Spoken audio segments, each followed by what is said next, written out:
ध्यायेन् पारद नित्यवान्त परितं श्रीरूपमेवं वदा गीर्वाणं वदितं भवेत् वदितं रूपं मदैवां वदा पारं पारमदं च रूपसरितं व्यामोह रूपं वदा सिद्धं पूर्णमदेव पूर्णसरितं शंभो त्वमेवं वदे। जीवन में वे सौभाग्यशाली व्यक्ति होते हैं जो भगवान शिव की आराधना में प्रवृत्त होते हैं।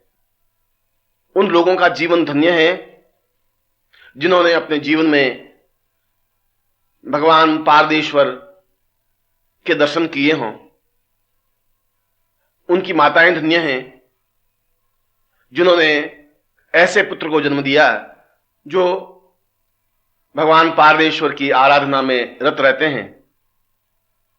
और वास्तव में ही जीवन का सौभाग्य, जीवन की पूर्णता और जीवन की श्रेष्ठता इस बात में है कि हम अपने जीवन में कम से कम एक बार तो अवश्य ही अपने घर में भगवान पारदेश्वर के विग्रह को स्थापित करें, उन पर प्रक्षालित जल को अपने शरीर पर छिड़कें, उनके धोए हुए जल से अमृतपान करें और इस प्रकार से अपने मानसिक और आध्यात्मिक पवित्रता को देते हुए जीवन की उन ऊंचाइयों को स्पर्श करें जो जीवन सौभाग्यशाली बनता है, जो जीवन अद्वितीय बनता है, जो जीवन जाज्वल्यमान बनता है। इस श्लोक में अत्यंत ही महत्वपूर्ण बात कही गई है कि जीवन का सौभाग्य पारदेश्वर के दर्शन करने में है। और पारद के बारे में तो संपूर्ण शास्त्रों में सैकड़ों सैकड़ों बातें लिखी हुई हैं, सैकड़ों सैकड़ों ग्रंथ लिखे हुए हैं, सैकड़ों सैकड़ों तथ्य इस बात के स्पष्ट हैं कि पारदम फलमेवं वाह पूर्णमेवं वदन्तः सपारदमेवतां बुद्धिं दर्शनात् भवमुच्यते है। पारा तो एक प्रवाहशील पदार्थ है, परंतु जब उसमें स्वर्ण ग्रास दिया जाए, जब स्वर्ण ग्रास देकर के पारद को अत्यंत भव्य और दुर्लभ बनाया जाए और इस प्रकार से स्वर्ण ग्रास दिए हुए पारद को आबद्ध करके उसके शिवलिंग का निर्माण किया जाए, तो ऐसा शिवलिंग संसार का दुर्लभ शिवलिंग होता है। ऐसा शिवलिंग घर में स्थापित करना ही जीवन की श्रेष्ठता है। ऐसे शिवलिंग की पूर्णता ही जीवन की पूर्णता है। और यहां पर रावण संहिता में बिल्कुल स्पष्ट रूप से विवेचन किया गया है। रावण भगवान शिव को जब प्रसन्न नहीं कर सका, अत्यंत प्रयत्न करके भी जब शिव का सायुज्य प्राप्त नहीं कर सका, जब शिव की सन्निधि उपलब्ध नहीं कर सका, तो उसने अपने गुरु से इस बात की याचना की कि मैं किस प्रकार से भगवान शिव को प्रसन्न कर सकूं। तो उन्होंने पारदेश्वर के बारे में विस्तार से विवेचन करके समझाया कि भगवान शिव के दर्शन करने का एकमात्र प्रयत्न पारदेश्वर की स्थापना ही है। और यह बताया गया है कि ऐसा पारद शुभ्रम वै स्पर्श पूर्णत्वम वीरमेवं वदन्तः सलक्ष्मीर्वाजिते पूर्व स्वर्ण ग्रासोच दीयते है। अत्यंत शुद्ध, लोह रहित, शुभ्र, ज्योत्स्नित और दिव्य पारे को लेकर के जो रसेश्वरी दीक्षा से संपन्न गुरु हैं, जिन्होंने अपने जीवन में रसेश्वरी दीक्षा प्राप्त की हुई है, जिन्होंने अपने जीवन में रसेश्वरी दीक्षा दी हुई है, प्रदानम उपयुक्तम वा, जिसने ली भी है और जिसने रसेश्वरी दीक्षा देने की विधान भी जिसके पास है, ऐसा गुरु इतने उच्च कोटि के पारद को लेकर के उसको आबद्ध करने की क्रिया संपन्न करे और पारे को ठोस बनाते हुए निरंतर उसे 32 बार स्वर्ण ग्रास दे, जिससे कि स्वर्णोपमं पूर्वतम मदेव तुल्यम सविताम वदेव चरितम अवतम रूपः। ऐसा स्वर्ण ग्रास दिया हुआ पारद अपने आप में ही अत्यंत भव्य और दर्शनीय बन जाता है। परंतु इसके साथ एक बात और कही है, नैवं वा वदितं वदेत रूपितं चर्वौ सतां श्रूयतां न ज्ञानं नवतं वदेत तुरितं आत्मोन्नतं वार्पतः। ऐसा गुरु जिसको पारा आबद्ध करने की क्रिया नहीं आती हो, ऐसा गुरु जिसने अपने जीवन में पारे को आबद्ध नहीं किया हो, ऐसा गुरु जिसने पारे में स्वर्णग्रास देने की क्रिया नहीं जानी हो, ऐसा गुरु जिसने रसेश्वरी दीक्षा का प्रदान नहीं किया हो, ऐसा व्यक्ति उस पारदेश्वर विग्रह को निर्माण भी नहीं कर सकता, उसका स्थापन भी नहीं कर सकता। परंतु जिसको इस बात का ज्ञान है, जिसको इस बात की चिंतन है, वह इस प्रकार के पारदेश्वर का निर्माण कर सकता है। रावण संहिता में एक स्थान पर स्पष्ट रूप से लिखा है, पुष्यम पूर्णमदेव रूपचरितम सावित्ताम पूर्वतः स्वर्णग्रासे वदाम तुल्लाः पूर्वमेवं वदन्तः। पुष्य नक्षत्र हो और पूर्णा तिथि हो और उसमें भी भगवान शिव के सायुज्य नक्षत्र हो, चंद्रमा वाम हो और अग्निकोण में लक्ष्मी स्थापित हो, और उस प्रकार से अद्भुत संयोगों से संपन्न जब क्षण आवे, उस क्षण विशेष में पारे को आबद्ध करे। और पारे को आबद्ध करने के साथ साथ प्रारंभम वदितम वदेत रूपितम तृतीयो शतम पूर्वतः सा चैत्यम सरितम वदेत रूपितम चीरवो शताम पूर्वतः। क्योंकि भगवान शिव के 32 नाम हैं, भगवान शिव के 32 रूप हैं और भगवान शिव के 32 विग्रह हैं, इसलिए 32 बार उस बद्ध पार्द करते समय उसमें स्वर्णग्रास दे, और 32 बार स्वर्णग्रास दिया हुआ जो पार्द आबद्ध होता है वह पूर्ण रूप से इस प्रकार के शिवलिंग के निर्माण में सहायक होता है। मगर यह बात भी बताई है कि इस क्षण विशेष में ही पारे को आबद्ध किया जाए और क्षण विशेष में ही उसको स्वर्णग्रास दिए जाएं, क्योंकि स्वर्णग्रास देते समय इस बात का चिंतन रखे, लक्ष्मी त्वाम वदितम वदेव तुर्पितम चर्वोषताम पूर्वतः सग्रासुम वदते वदंत रूपितम शिवलिंगम पूर्वताम भवेत। प्रत्येक उस क्षण को गुरु पकड़े जिस क्षण विशेष में लक्ष्मी अपने आप में पूर्ण चैतन्य हो, क्योंकि प्रत्येक घंटे में 2 बार लक्ष्मी चैतन्य होती है। यदि उस क्षण विशेष में स्वर्णग्रास दिया जाए तो उस शिवलिंग में लक्ष्मी स्वयं स्थापित होती ही है, और इस प्रकार से पूरे 16 घंटे तक वह प्रक्रिया संपन्न करे। और इस प्रकार से प्रत्येक घंटे में जब 2 बार लक्ष्मी चैतन्य होती हो तो दोनों ही बार स्वर्णग्रास दे। इस प्रकार 16 घंटों में जाकर के 32 बार स्वर्णग्रास देकर के उस पार्द को पूर्ण रूप से आबद्ध करे, और आबद्ध करने के बाद उसका शिवलिंग निर्माण करे।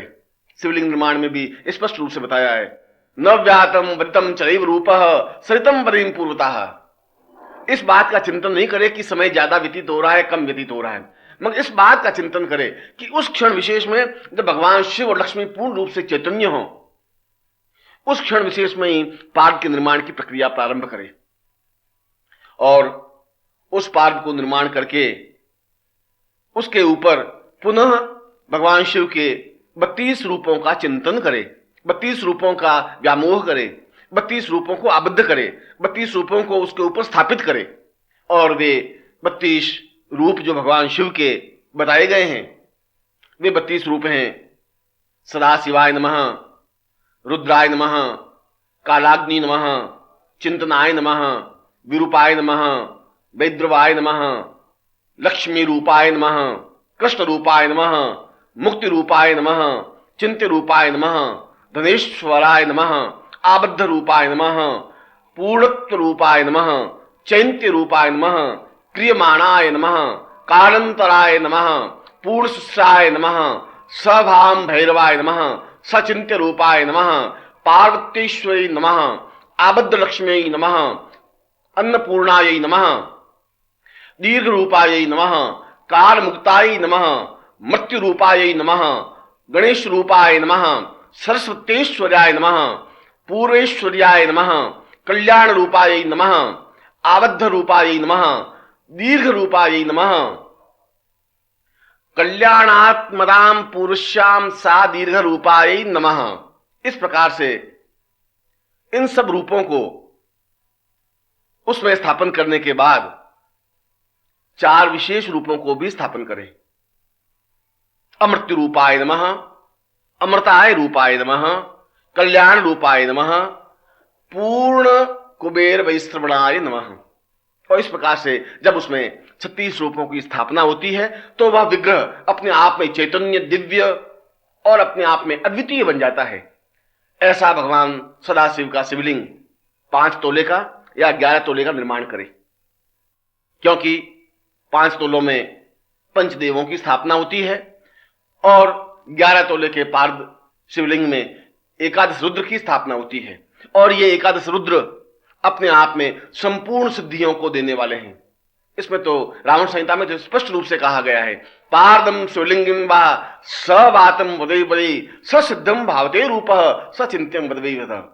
यदि घर में स्वर्णग्रास दिया हुआ और विशेष मुहूर्त में निर्मित रसेश्वरी दीक्षा से संपन्न गुरु इस प्रकार के शिवलिंग का निर्माण करके उसके ऊपर 32 विशेष भगवान शिव के रूपों को स्थापित करता हुआ एकादश तोले का शिवलिंग निर्माण करे और उसको घर में स्थापन करे, और व्यक्ति को भगवान शिव के साक्षात दर्शन नहीं हो, यह संभव ही नहीं है। न मंत्रम न तंत्रम न रूपम तद्विवाह सवितम सदैवम वदितम वदेवः। इसमें कोई तंत्र की जरूरत नहीं है, न कोई मंत्र की जरूरत है, न योग की जरूरत है, न दर्शन की जरूरत है। इसमें भगवान सदाशिव के रुद्राभिषेक की भी जरूरत नहीं है। इसमें इस बात की भी जरूरत नहीं है कि पुष्पदंत का श्री महिमन स्तोत्र का उच्चारण किया जाए। इसमें तो केवल शिवलिंग को स्थापन करने की क्रिया है, और ऐसा शिवलिंग स्थापन होने पर निश्चित रूप से वह स्वयं अपने आप में दिव्य रूप बन जाता है। और ऐसा दिव्य रूप बनने के बाद वह पूर्ण रूप से दर्शन देने में समर्थ है ही। पापी से पापी और अधम से अधम व्यक्ति भी यदि ऐसे शिवलिंग को अपने घर में स्थापन करता है, ऐसे भगवान सदाशिव को अपने घर में स्थापन करता है, तो निश्चय ही भगवान सदाशिव उसे प्रत्यक्ष दर्शन देकर के पूर्णत्व प्रदान करते हैं, क्योंकि उसमें उन सभी रूपों का समावेश है जिन रूपों के माध्यम से भगवान सदाशिव प्रसन्न होते हैं। और फिर रावण संहिता में उस अतुलनीय धन, वैभव और ऐश्वर्य को प्राप्त करने के लिए भी एक विशेष प्रयोग दिया है इस पार्थ शिवलिंग पर। रावण अपने आप में अत्यंत शक्तिशाली और अद्वितीय विद्वान था। उसने स्वयं भगवान शिव से पार्देश्वर के निर्माण की प्रक्रिया सीखी थी, और उसने स्वयं उस विशेष विधि से पार्देश्वर का निर्माण किया था। पार्थ को आबद्ध किया था, पार्थ के 8 संस्कार संपन्न किए थे, और प्रत्येक संस्कार में लक्ष्मी को आबद्ध किया था। इस प्रकार से शिवलिंग निर्माण के बाद उसमें रजतो वदाम पूर्वमदेव रूपम, लक्ष्मी के सुगंधित रूप को लेकर के उसमें उन लक्ष्मियों का आवाहन करे, स्थापन करे, जिसको सचिंत्यम वदिते वदांत रूप सरिते सदाम समितम वदनम वदेवः। रावण ने कहा है कि ऐसे शिवलिंग में यदि 32 रूपों में भगवती लक्ष्मी को स्थापन किया जाता है, तो ऐसा शिवलिंग तो संसार में दुर्लभ माना गया है। उस शिवलिंग की कल्पना और तुलना तो हो ही नहीं सकती। ऐसा शिवलिंग तो दर्शन करना ही अपने आप में असाध्य है। ऐसे शिवलिंग को देखने से ही समस्त जीवन के पाप कट जाते हैं।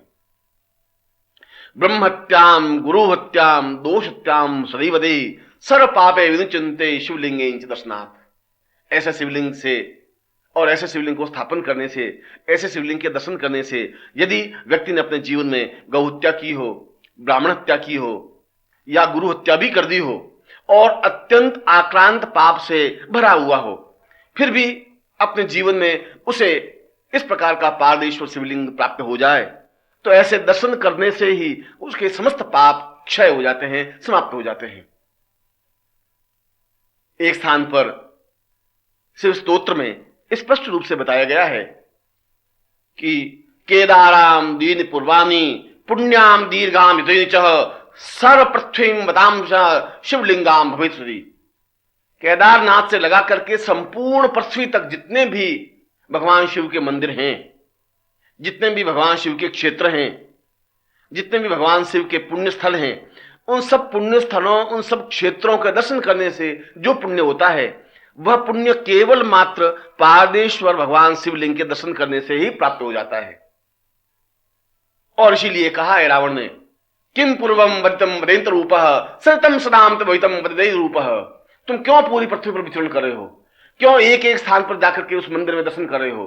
क्यों अलग अलग रूपों में केदारनाथ, बद्रीनाथ और दूसरे स्थानों पर जा रहे हो? क्योंकि पारदेश्वर शिवलिंग में तो समस्त पृथ्वी के शिवलिंगों का समावेश हो जाता है। उसमें तो उन समस्त गुणों और चिंतनों का समावेश हो जाता है जो शिवलिंग के पूर्व जीवन के और इस जीवन के पुण्यों की वजह से प्राप्त होता है। इसीलिए अपने घर में 11 तोले का शिवलिंग निर्माण करना ही और स्थापन करना ही जीवन की पूर्णता है, जीवन की श्रेष्ठता है। क्योंकि ऐसा शिवलिंग अत्यंत दुर्लभ है, अत्यंत कठिन है, प्राप्त होना ही दुष्कर है। क्योंकि ऐसा शिवलिंग के निर्माण की प्रक्रिया में ही उन 32 लक्ष्मियों को भी उसमें स्थापित की जाती है, प्रत्येक स्वर्ण ग्रास देते समय और प्रत्येक हीरक ग्रास देते समय। एक श्रेष्ठ गुरु जब उसे हीरक ग्रास देता है पारदेश्वर को, तो प्रत्येक हीरक ग्रास में एक एक लक्ष्मी का आवाहन करता हुआ, न्यास करता हुआ उसमें स्थापन करने की क्रिया करता है। इस प्रकार से लक्ष्मी पूर्ण रूप से उसमें आबद्ध हो जाती है और वह 32 रूपों में स्थापित लक्ष्मी पूर्ण रूप से लक्ष्मी प्रदायक, धन प्रदायक, धान्य प्रदायक, श्रेष्ठता प्रदायक बन जाती है। रावण संहिता में स्वयं रावण ने कहा है कि मैंने उन 32 प्रकार की लक्ष्मियों को इस शिवलिंग में आबद्ध किया है, जैसा कि मुझे भगवान सदाशिव ने बताया था। और सदाशिव स्वयं रावण को समझाते हुए कहते हैं, योधनम पूर्व मई तुल्यम लंका माम पूर्वते सदा स लक्ष्मी आबद्धवाम पूर्व स धनांतिम च उच्यते। ये तुम्हें स्वर्णमयी लंका बनानी है, ये तुम्हें अतुलनीय भंडार वैभव प्राप्त करना है, यदि जन्म जन्म की दरिद्रता समाप्त करनी है तो मेरे ऐसे पारदेश्वर विग्रह में तुम 32 प्रकार की लक्ष्मियों को आबद्ध करो और उस प्रकार और उस समय आबद्ध करो जब तुम्हें उसे हीरक ग्रास देते हो। जब तुम स्वर्ण ग्रास देते हो तब मेरे विभिन्न रूपों को उसमें आबद्ध करो। जब तुम उसे हीरक ग्रास देते हो तब लक्ष्मी के उन 32 स्वरूपों को उसमें आबद्ध करो, जिससे कि कई कई पीढ़ियों के लिए उसमें लक्ष्मी आबद्ध हो सके। और रावण संहिता में उन 32 प्रकार के लक्ष्मियों के स्वरूप का चिंतन भी दिया हुआ है और बताया है, श्रियै नमः, लक्ष्म्यै नमः, महालक्ष्म्यै नमः, धनलक्ष्म्यै नमः, धान्य लक्ष्म्यै नमः, पृथ्वी लक्ष्म्यै नमः, कीर्ति लक्ष्म्यै नमः, भवन लक्ष्म्यै नमः, यश लक्ष्म्यै नमः, दीर्घ आयुर लक्ष्म्यै नमः, पूर्णताम लक्ष्म्यै नमः, पुत्र लक्ष्म्यै नमः, पौत्र लक्ष्म्यै नमः, व्यापार लक्ष्म्यै नमः, पूर्णताम वै लक्ष्म्यै नमः, पुष्प धन्वायै लक्ष्म्यै नमः, सौंदर्य लक्ष्म्यै नमः, गुणोर्वै लक्ष्म्यै नमः, पुत्र पौत्र बंधु बांधवीर लक्ष्म्यै नमः, आबद्धम पूर्णत्वम लक्ष्म्यै नमः, अन्नपूर्णायै नमः, सस्त्रियै नमः, कामदेवाय लक्ष्मी नमः, रति लक्ष्म्यै नमः, सौंदर्योत्तमाम लक्ष्म्यै नमः, पूर्ण आयुर्वै लक्ष्म्यै नमः, सचिंतनाय लक्ष्म्यै नमः, कल्याण लक्ष्म्यै नमः, दीर्घ आयुर आयुष्यै लक्ष्म्यै नमः, कालदंड लक्ष्म्यै नमः, धन धान्य लक्ष्म्यै नमः, पूर्ण वैभव लक्ष्म्यै नमः, सस्त्रियै लक्ष्म्यै नमः, आयुर आयुष्यै लक्ष्म्यै नमः, सचिंत लक्ष्म्यै नमः, स्वर्ण वर्षाय लक्ष्मी नमः, आकस्मिक लक्ष्मी प्राप्ति नमः। और इन 32 प्रकार की लक्ष्मियों में समस्त संसार का वैभव, यश, सम्मान, प्रतिष्ठा और पूर्णता प्राप्त हो जाती है। परंतु इसका एक चिंतन है, इसका एक विचार है, इसकी एक धारणा है, क्योंकि इस प्रकार के शिवलिंग का निर्माण करना कोई बहुत महत्वपूर्ण नहीं है। महत्वपूर्ण है कि उसे किस क्षण विशेष में उस भगवान सदाशिव के विग्रह को स्थापन किया जाए। जैसा कि मैंने अभी बताया कि शिवलिंग के निर्माण में और प्रत्येक घंटे में 2 बार भगवान सदाशिव जागृत होते हैं और 2 बार लक्ष्मी चैतन्य होती है। जिस समय भगवान सदाशिव जागृत हो उस समय भगवान सदाशिव के स्वर्ण ग्रास को दिया जाए और जिस क्षण लक्ष्मी चैतन्य हो उसमें हीरक ग्रास दिया जाए। इस प्रकार उस शिवलिंग में 32 स्वर्ण ग्रास दिए जाते हैं और 32 हीरक ग्रास दिए जाते हैं और इस प्रकार से 64 सिद्धियों को उसमें समावेश करके उस 11 रुद्रों सहित उस पारदेश्वर का निर्माण किया जाता है। ऐसे पारदेश्वर को स्वयं सदाशिव ने कहा है, पार्वतीम पूर्णतम रूप सवेवाम वदति मदम पृथ्वी रूपेण वाम रूपम न विद्यो मदवै उच्यते। पृथ्वी पर जितना भी स्वर्ण है, धन है, मेरे इस प्रकार के पारदेश्वर शिवलिंग के सामने तुच्छ है।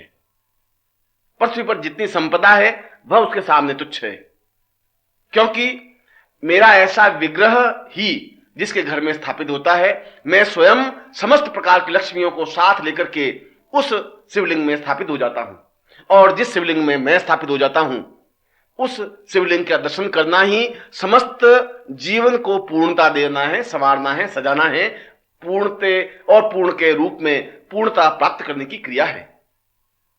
और यहीं पर पार्वती प्रश्न करती है कि इस प्रकार के शिवलिंग को स्थापन करने से क्या प्राप्त होता है। भगवान सदाशिव प्रसन्न होकर के हंसते हुए कहते हैं, न वै वाम वतम रूपः सचिंत्यम वतै क्रिया सा एवाम वतम रूपः न दीर्घो वतै वदः। तुम नहीं जानती कि इस प्रकार का शिवलिंग प्राप्त करना अत्यंत कठिन और दुष्कर है। समर्थ और योग्य गुरु ही इस प्रकार के शिवलिंग की निर्माण करने की प्रक्रिया कर सकता है, कि उस गुरु को मालूम है कि कौन सा विशेष मुहूर्त है, उसको उस पार्थ के 8 संस्कार का ज्ञान है, उसको पार्थ को आबद्ध करने की क्रिया का ज्ञान है। वह उस रजत युक्त पार्थ को, शुभ्र श्वेत पार्थ को, जो तरल प्रवाहमान पार्थ है, उसको आबद्ध करने की क्रिया जानता है, मगर इस बात का भी ध्यान रखता है कि उसमें किसी प्रकार का लोह तत्व तो नहीं रहे, और लोह रहित उस शुभ्र पार्थ में उस विशेष मुहूर्त में उसके निर्माण करने की प्रक्रिया का प्रारंभ करता है। यह तो गुरु को मालूम है कि वह क्षण कौन सा है जिसमें भगवान सदाशिव जागृत होते हैं। यह तो गुरु को मालूम है कि वह क्षण कौन सा होता है जिसमें स्वयं लक्ष्मी चैतन्य होती है, और ठीक क्षण को पकड़ते हुए उन विशेष मंत्रों के माध्यम से भगवान सदाशिव को उसमें स्थापन करता है। उस विशेष क्षण को अपने हाथ में लेते हुए उस भगवान सदाशिव के पारदेश्वर विग्रह में लक्ष्मी चैतन्य युक्त को स्थापन करता है, और इस प्रकार से एक एक रूप में उस लक्ष्मी को और उस भगवान सदाशिव के विग्रह को स्थापित करता हुआ एकादश रुद्र को पूर्णता देने का प्रयत्न करता है। और उसके बाद में मुहूर्तम वृतम रूपः सचिंतम श्रुति क्रिया दुर्लभो जायते नित्य नत्यमेवामृतवधि। इस कलयुग में चाहे वह लक्ष्मी की हजारों साधनाएं कर लें, इस कलयुग में वह चाहे भगवान शिव की सैकड़ों स्तुतियां कर लें, चाहे रुद्राभिषेक के 1 लाख पाठ कर लें, चाहे महिमन स्तोत्र के 1 लाख पाठ कर लें, परंतु इस प्रकार के पाठ करने से भी उतनी महत्ता प्राप्त नहीं हो सकती जितना केवल भगवान पारदेश्वर के दर्शन करने से प्राप्त हो सकता है। क्योंकि दर्शनम जायते पुण्यम दर्शनेम लक्ष्मीराम वदे दर्शनम जायते शीघ्रम स दीर्घो वतिम वदे। इस प्रकार भगवान सदाशिव पारदेश्वर विग्रह के दर्शन करने से ही पूर्व जन्मों के समस्त दोष और पाप कट जाते हैं। इस प्रकार के भगवान पारदेश्वर के दर्शन करने से गुरु की सानिध्यता प्राप्त होती है। इस प्रकार के भगवान पारदेश्वर को दर्शन करने मात्र से भगवान सदाशिव के प्रत्यक्ष दर्शन संभव है, और यदि उसका विधिवत पूजन किया जाए तो निश्चय ही अपने पूर्ण स्वरूप में भगवती पार्वती के साथ सदाशिव प्रत्यक्ष रूप में उपस्थित होते ही हैं।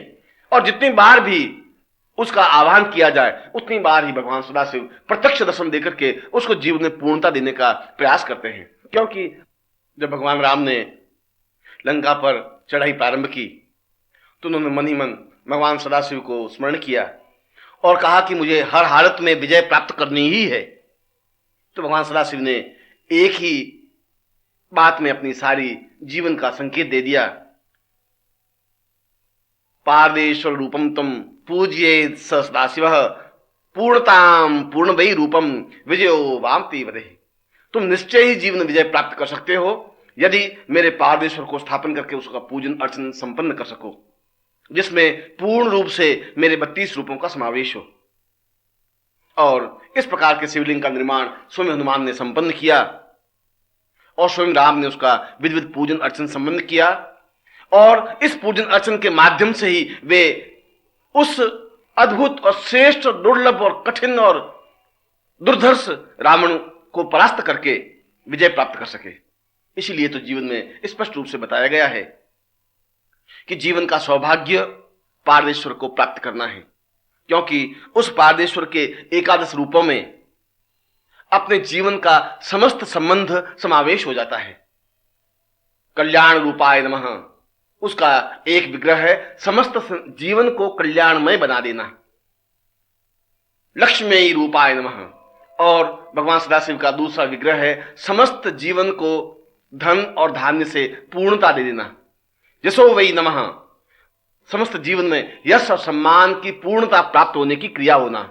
अमृत्युर्वै नमः और उनका चौथा रूप है इस जीवन में अकाल मृत्यु हो ही नहीं, स्वयं की नहीं, अपने परिवार में भी किसी सदस्य की अकाल मृत्यु न हो।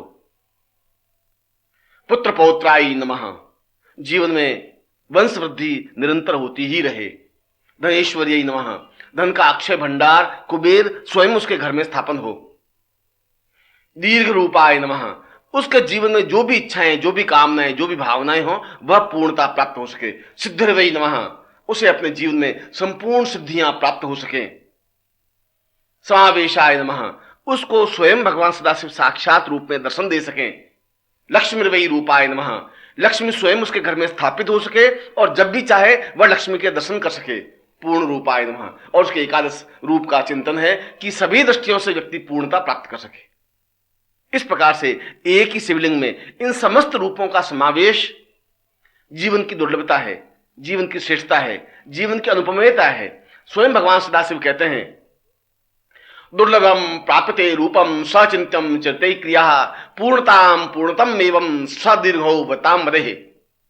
इस जीवन में यदि पूर्णता प्राप्त करनी है, इस जीवन में यदि सिद्धियां प्राप्त करनी है, इस जीवन में लक्ष्मी के साक्षात रूप को देखना है, इस जीवन में अपने घर में पूर्ण रूप से समस्त प्रकार की लक्ष्मियों को आबद्ध करने को स्थापन करना है, इस रूप में स्वयं मेरे साक्षात दर्शन करने हैं और इस जीवन में अपनी समस्त कामनाओं की पूर्ति करनी है, तो निश्चय ही व्यक्ति को प्रयत्न करके ऐसे गुरु की खोज करनी चाहिए जिसको पार्थ सिद्धि प्राप्त हो। ऐसे गुरु को प्राप्त करना चाहिए जिसको पार्थ को आबद्ध करने की क्रिया का ज्ञान हो। ऐसे गुरु को ढूंढना चाहिए जो पार्थ को आबद्ध करके उसके शिवलिंग का निर्माण कर सके। अत्यंत शुभ्र, रजत युक्त, स्वेद युक्त, दुर्लभम, और उसको ज्योतिष का पूर्ण ज्ञान होना चाहिए जो कि उस क्षण विशेष को पकड़ सके। उस क्षण विशेष में जब भगवान सदाशिव चैतन्य हो सके तो भगवान सदाशिव को स्थापन कर सके, जब लक्ष्मी चैतन्य हो सके तो लक्ष्मी को उसमें आबद्ध कर सके, और इस प्रकार से उस 11 तोले के भगवान सदाशिव के पारेश्वर विग्रह में एकादश रूपों को स्थापन कर सके। और इस प्रकार से स्थापित वह पारेश्वर शिवलिंग अपने आप में दुर्लभ और अद्वितीय बन जाता है। जो अपने घर में इस प्रकार के पार्थ शिवलिंग को प्राप्त करता है उसके जीवन में किसी प्रकार की कमी रह ही नहीं सकती, क्योंकि स्वयं कहा है, न पूर्णता मतम च रूप सा पूर्वा सतई सतई अश्वमेधम सहस्राणी क्रियन्ते हंसम मयः। जब व्यक्ति इस चिंतन को करता है कि मुझे अपने घर में पारदेश्वर को स्थापन करना ही है, उस क्षण विशेष से ही प्रत्येक क्षण उसका राजसूय अश्वमेध यज्ञ करने के बराबर फल प्राप्त होता रहता है और वह जीवन में उन समस्त कामनाओं की पूर्ति कर लेता है जो उसके जीवन की अभिष्ट इच्छाएं होती हैं।